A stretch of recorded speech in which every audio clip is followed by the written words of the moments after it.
Paano gumawa ng malamig na noodles? Isang mangkok ng pia starch mula sa gisantes.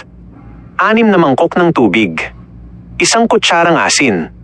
Mga toppings, hiwa-hiwang pipino, tinadtad na 1 soy, coriander, toasted peanuts, mane, at ang paborito mong spicy tangy sauce. Paraan ng pagluluto. Paghaluin ng mga sangkap.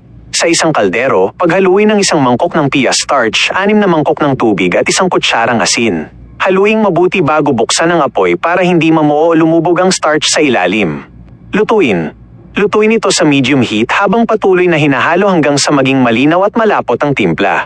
Gawing chewy, magpatuloy sa pagluluto sa loob ng 5 hanggang 6 na minuto para mas maging makunat, chewy ang texture ng noodles.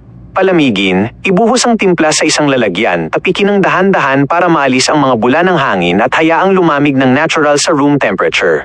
Huwag itong ilagay sa refrigerator para maiwasan ang pagbibitak. Hiwain. Kapag matigas at buo na ito, hiwain ang noodles gamit ang basang kutsilyo o espesyal na slicer at ilagay sa isang mangkok. I serve. Ilagay sa ibabaw ang mga hiwa ng pipino, tinadtad na 1 soy, toasted peanuts at ibuhos ang paborito mong manghang at malinamnam na sauce. Haluin at kainin. Haluing mabuti ang lahat at i-enjoy ang malamig, makinis at makunat na noodles na perpekto para sa mainit na araw.